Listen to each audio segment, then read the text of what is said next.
জ্বালায় কাচ্ছি। তুমি বরং ছাতাটা নিয়ে বৃষ্টিতে ভিজেই বাজারে যাও। কিন্তু সুখী, টুনি তো আমাদের বারবার করে বলেছে এত বৃষ্টির মধ্যে আমরা কেউ যেন ঘরের বাইরে না যাই, তা না হলে আমাদের কোনো বিপদ হয়ে যেতে পারে। কিন্তু কি আর করার, বিপদের ভয়ে মেয়েকে কষ্ট দিতেও তো পারবো না। যাও, তুমি ছাতা নিয়ে এসো। না কবুতর দাদা, তোমাকে এত বৃষ্টির মধ্যে কষ্ট করে বাজারে যেতে হবে না, কেননা আমরা এই বৃষ্টিতে তোমাদের মতো গরিবদের খাবার বিতরণ করছি। এই নে কবুতর, আর আমাদের সাহায্য পেয়ে তোদের কেমন লাগলো তা একটু ক্যামেরার সামনে বল। আমরা গরিব পাখিরা যখনই কোনো বিপদে পড়ি, তোমরা দুজন সঠিক সময়ে আমাদের সাহায্য করতে চলে আসো। সত্যি তোমাদের মতো সাহায্যকারী প্রতিবেশী পেয়ে আমরা অনেক গর্বিত। ধন্যবাদ কবুতর দাদা, একে অপরের পাশে থেকে সাহায্য করা আমাদের সবার দায়িত্ব। চলো কালু, এখন আমাদের তোতা দাদার বাড়িতে যেতে হবে। এরপর কালু ও কাকুলি কবুতরের বাড়ি থেকে তোতার বাড়িতে চলে যায়। এত বৃষ্টিতে ভিজে নিজের জীবনের পরোয়া না করে তোমরা সাহায্য করতে এসেছো, সত্যি তোমরা খুবই পরোপকারী। এরপর কালু ও কাকুলি একে একে বনের সবার বাড়িতে খাবার বিতরণ করে আর দিন শেষে বাড়িতে ফিরে আসে। শোনো কালু, আজকে আমরা সবার থেকে সব থেকে ভালো ভালো কমেন্ট পেয়েছি, আর এই ভিডিওগুলো আপলোড করলে আমাদের আগের তুলনায় অনেক টাকা আসবে।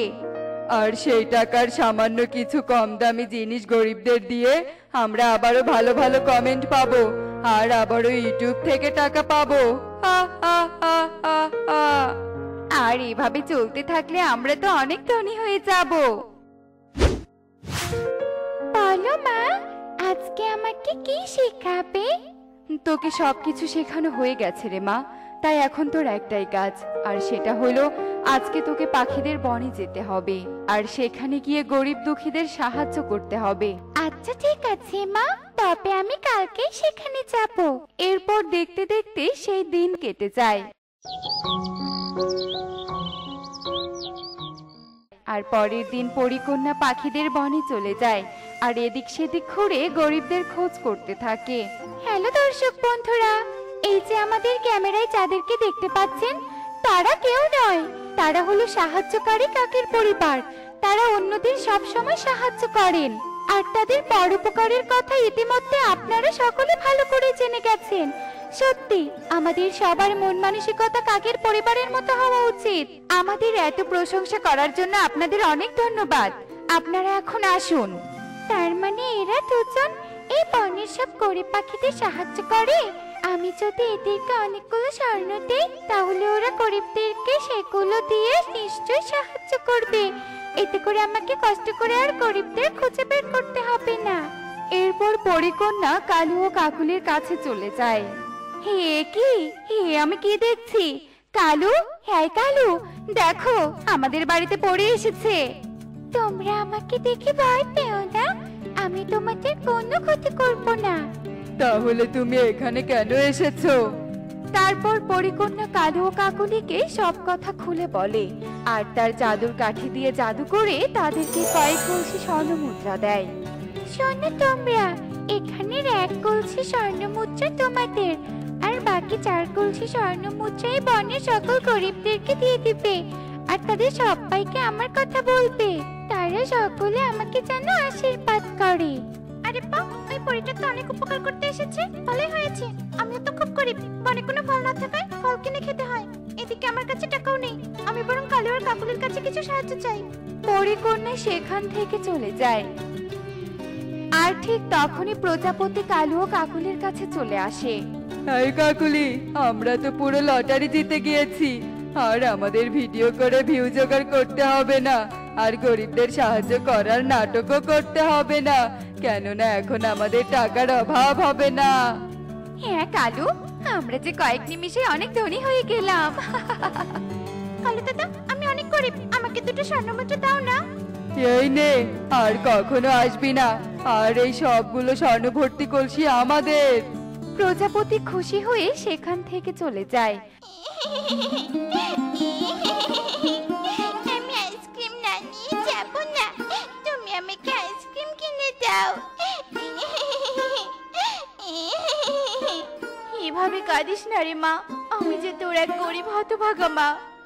তোকে এত দাম দিয়ে আইসক্রিম কি করে কিনে দিব বলতো? তোমরা বুঝি অনেক গরিব, তবে কোনো চিন্তা নেই, কেননা এক পরিপূর্ণ তোমাদেরকে সাহায্য করার জন্য কালো দাদাকে অনেকগুলো স্বর্ণভর্তি কলস দিয়েছে। যাও, তুমি কালো দাদার বাড়িতে যাও। এরপর প্রজাপতি সেখান থেকে চলে যায়। এদিকে টুনিও তার মেয়েকে নিয়ে কালুর বাড়িতে চলে যায়। কালু দাদা, এক পরী নাকি আমাদের মতো গরিবদেরকে সাহায্য করার জন্য স্বর্ণ মুদ্রা দিয়ে গেছে। আমাকে কিছু স্বর্ণ মুদ্রা দিয়ে সাহায্য করো না গো। না না, তোকে এসব মিথ্যে কথা কে বললো বলতো? পরি যদি আমাদেরকে সাহায্য করবে তাহলে তোদেরকে না দিয়ে আমাকে দিতে যাবে কেন? যা যা, বাড়ি চলে যা। হে কি বানর আর ইঁদুর, তোমরা আবার কেন এসেছো? প্রজাপতি আমাদেরকে খবর দিল পরি নাকি গরিবদের সাহায্য করতে তোমাদের দায়িত্ব দিয়েছে, তাই আমরা সাহায্য চাইতে চলে এসেছি। বজ্জাত প্রজাপতি নিজে সাহায্য পেয়ে বনের সবাইকে খবর দিয়ে দিয়েছে, কিন্তু প্রজাপতি এই পরীর কথা জানলো কি করে? যাই হোক না কেন, আমি কাউকে একটাও স্বর্ণ মুদ্রা দিব না। চুপ করো, ওই প্রজাপতি তোমাদেরকে মিথ্যে বলে ঠকিয়েছে। যা তোরা এখান থেকে, আর আমাদের বিরক্ত করিস না। কাকুলির কথা শুনে সবাই সেখান থেকে চলে যায়। এদিকে কালু 2 তলা পাকা বাড়ি বানায় আর অন্যকে সাহায্য করা ছেড়ে দিয়ে অনেক সুখেই দিন কাটাতে থাকে। হে কি বানর তো অনেক অসুস্থ হয়ে গিয়েছে, এক্ষুনি ওকে হাসপাতালে নিয়ে যেতে হবে। কিন্তু টুনি মাসি, হাসপাতালে নিয়ে গেলে তো অনেক টাকার প্রয়োজন, আর এত টাকা তো আমাদের কাছে নেই। কি হয়েছে বানরের? বানর অনেক অসুস্থ হয়ে গিয়েছে, টাকার অভাবে আমরা বানর দাদার চিকিৎসা করতে পারছি না। আর তুমি তো কালু দাদাকে অনেক স্বর্ণমুদ্রা দিয়েছিলে, কিন্তু কালু দাদা সেগুলো নিজেরাই ভোগ করছে, আমাদের মতো গরিবদের একটু সাহায্য করেনি। আমরা সেই গরিব তো গরিবই থেকে গিয়েছি। এর কথা শুনে পরিকন্যা অনেক রেগে যায় আর তার জাদুই কাঠি দিয়ে জাদু করে বানরকে সুস্থ করে দেয়। নিজের কাজ নিজে করাই ভালো। কালু ও কাকুলিকে দায়িত্ব দিয়ে ভুল করেছি, তাই এখন থেকে নিজের হাতে বনের সব গরিব পাখিদেরকে সাহায্য করব। তার আগে কালু ও কাকুলির লোভের শাস্তি দিব। এরপর পরিকন্যা কালু ও কাকুলির বাড়িতে চলে যায় আর জাদু করে তাদের বাড়িটা আবারও একটা করে ঘর বানিয়ে দেয়। হে কি পরিকন্যা, তুমি আমাদের থেকে সবকিছু কেড়ে নিচ্ছ কেন? তোরা আমার কথা পালন করিসনি, তোরা লোভী, তাই আমি তোদের থেকে সবকিছু কেড়ে নিয়েছি। এখন তোরা বনের সব থেকে গরিব পাখি হয়ে থাকবি। এরপর পরিকন্যা সেখান থেকে চলে যায়। দেখলে তো বন্ধুরা, লোভ কখনো সুখ এনে দিতে পারে না, বরং লোভ আমাদের ধ্বংস করে দেয়। তাই আমাদের লোভ করা উচিত নয়। এমনই সব মজার মজার শিক্ষণীয় টুনি পাখির গল্প দেখতে আমাদের সাথেই থেকো। আর গল্পটি কেমন হয়েছে তা কমেন্টে জানাতে ভুলো না কিন্তু। Bye bye.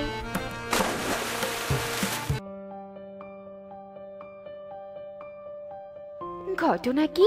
টুনি ওভাবে গাছ কাটছে কেন? শুকনো গাছ দিয়ে টুনি করবেটা কি? না, কৌশলে টুনির কাছ থেকে সবটা শুনতে হবে। কি ব্যাপার রে টুনি, তুই এভাবে গাছ কাটছিস কেন বলতো? তুই জানিস না গাছ আমাদের অক্সিজেন দেয়, গাছ আমাদের পরিবেশের ভারসাম্য রক্ষা করে, আর তুই কি না নির্বিচারে গাছগুলো কাটছিস? না কাকুলি দিদি, তুমি ভুল করছো। আমি তো মরা গাছ কাটছি। মরা গাছ তো অক্সিজেন দিতে পারে না, তার থেকে ভালো এই মরা গাছগুলো কেটে বিক্রি করে আমি কিছুটা রোজগার করতে পারছি, ছানাটাকে নিয়ে খেয়ে পড়ে বাঁচতে পারছি। ও, এটাই তবে আসল কথা। তুই এই শুকনো গাছ কেটে ব্যবসা করছিস যে পাখি প্রধান, সে কথা কি জানে? না না কাকুলি দিদি, বনের গাছপালা তো সব পশু পাখিদের সম্পদ, এসব আবার পাখি প্রধানকে বলতে যাব কেন? যাই হোক কাকুলি দিদি, বেলা তো গড়িয়ে যাচ্ছে, আমি বরং অন্য সময় তোমার সাথে গল্প করব, এখন কাজ করি। এ কথা বলে টুনি পুনরায় কাঠ কাটতে থাকে। আর কাকুলি টুনির কথা শুনে মনে মনে খুব বিরক্ত হয়ে উড়াল দেয় আর বাসায় গিয়ে দেখে কালু কাক পড়ে পড়ে ঘুমাচ্ছে। বাবা বাবা, কি সুখ কি সুখ! এভাবে পড়ে পড়ে ঘুমিয়েই তো আমার সংসারটা দূর অবস্থা বানিয়ে দিয়েছে। এই যে রাজা বাদশার বংশধর, চোখ দুটো মেলে দেখো, বেলা গড়িয়ে দুপুর হয়ে গিয়েছে। কি ব্যাপার বউ, ঘটনাটা কি ঘটেছে? তুমি এভাবে চিৎকার করছো কেন বলো তো? তুমি কি আমার সুখ সহ্য করতে পারো না নাকি? সুখ? সুখ সহ্য হয় না মানেটা কি? আমাদের জীবনে আদৌ কোনো সুখ আছে নাকি? ঠিক মতো দুবেলা খাবারও খেতে পারি না, আর তুমি সুখের কথা বলছো? তোমার থেকে তো ওই টুনি বেশি ভালো। স্বামী নেই, অথচ একা একা আয় রোজগার করে সংসার চালাচ্ছে, আবার ছানাদের স্কুলেও পড়াচ্ছে, আর আমরা দুবেলা খেতেও পাচ্ছি না। বলো কি কাকুলি, টুনি আবার আয় রোজগার করছে কিভাবে? এভাবে ফোঁস না করে বলো তো আসল ঘটনাটা কি? টুনি এত রোজগার করছে কিভাবে? কিভাবে আবার? টুনি তো শুকনো গাছ কেটে সেসব কাঠ বাজারে বিক্রি করে রোজগার করছে, আর তুমি কিনা এভাবে পড়ে পড়ে ঘুমাচ্ছ। কি করব বলো কাকুলি, এতদিন তো কাজকর্মের কোনো আইডিয়া পাচ্ছিলাম না। তুমি যখন এত সুন্দর একটা বুদ্ধি দিলে, এবার তো বুদ্ধিটাকে কাজে লাগাবোই। আমরা এবার কাঠের ব্যবসা করব। ব্যবসার বুদ্ধি পেয়ে কালু ভীষণ খুশি হয়, আর কালু কাকুলি মিলে তাদের গুদাম ঘর খুঁজে খুঁজে একটা কুঠার বের করে।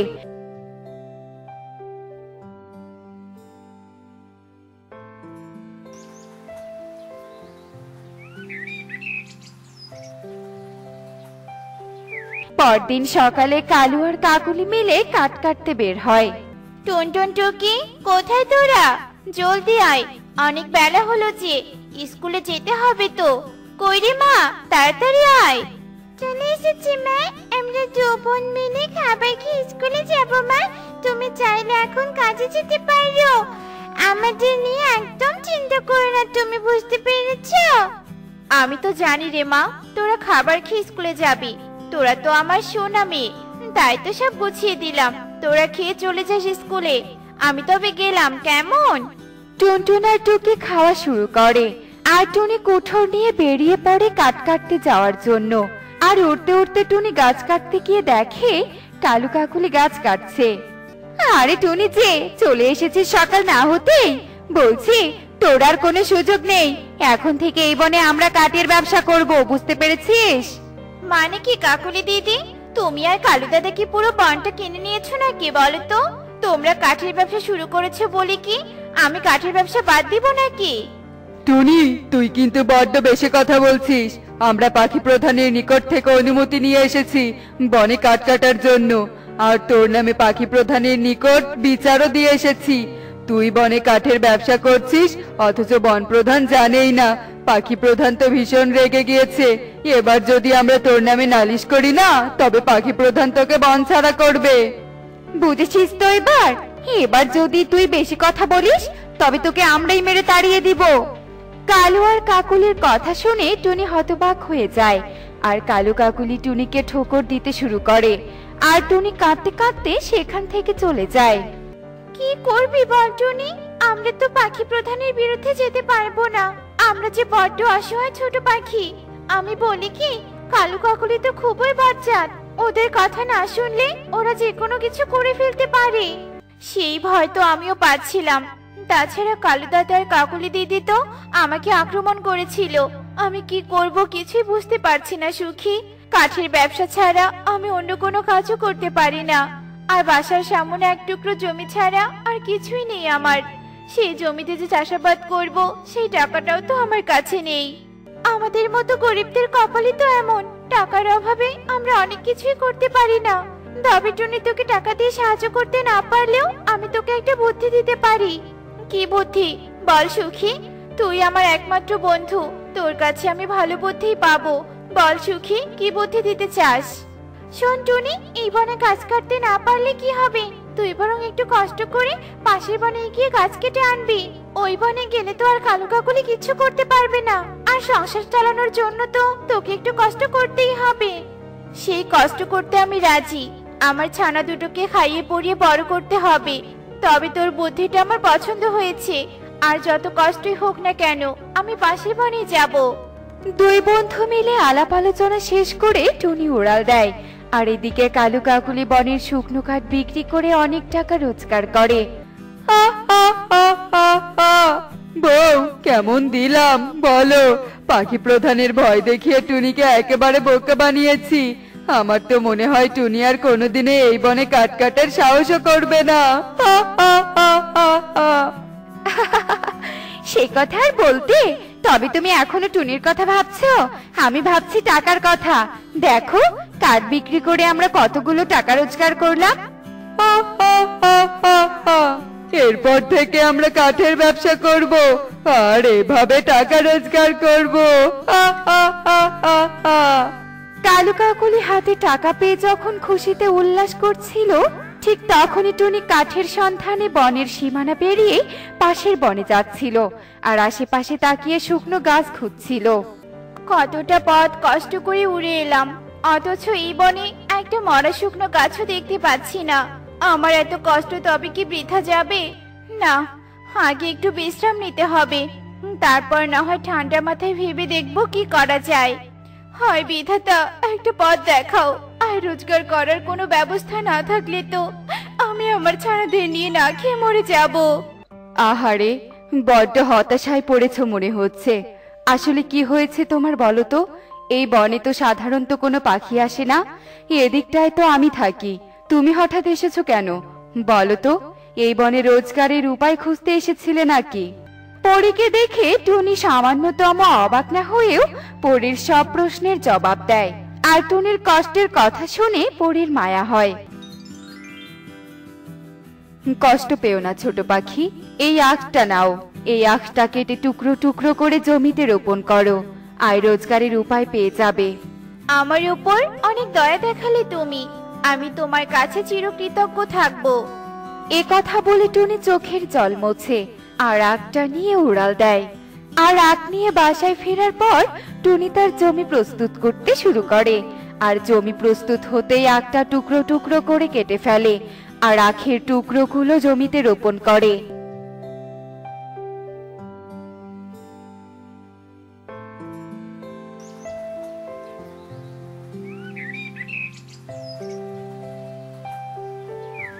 আরে তোতা, এ সময় তুই আখ কোথায় পেলি?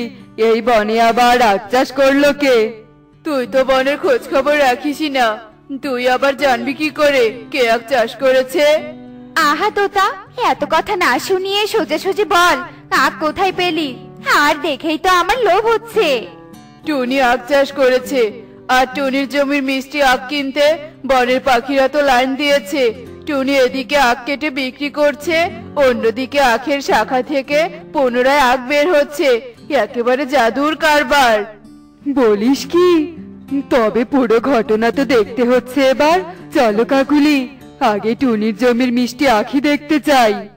এরপর কালু আর কাকুলি মিলে উড়াল দেয় আর দূরের একটা গাছের ডালে বসে টুনির আখ দেখতে থাকে। আর কালু কাকুলির মাথায় দুষ্টু বুদ্ধি আসে, আর কালু কাকুলি বুদ্ধি করতে থাকে। শোনো কালু, চুরির পরিকল্পনা যখন করেছি, আজ বস্তা ভরে মিষ্টি আখ চুরি করব। সেটা আর বলতে, একবার যেতে দাও না, দেখো কিভাবে আখ চুরি করি। ওরে বাবারে, শেষে সাপ! কাকুলি, সব আখের গোড়ায় তো সাপ, আখ কাটবো কি করে? আরে, আখ কাটার চিন্তা বাদ দাও, বাঁচতে চাইলে পালাও, সাপগুলো যে তেড়ে আসছে। ওরে বাবারে, ওরে মারে! চিৎকার করতে করতে কালু কাকুলি পালিয়ে যায়। দেখলে তো বন্ধুরা, চুরি করলে কেমন শাস্তি পেতে হয়। তাই আমরা চুরির মতো অন্যায় কাজ ত্যাগ করব। এমনই সব মজার মজার শিক্ষণীয় টুনি পাখির গল্প দেখতে আমাদের সাথেই থেকো। আর গল্পটি কেমন হয়েছে তা কমেন্টে জানাতে ভুলো না কিন্তু। Bye bye.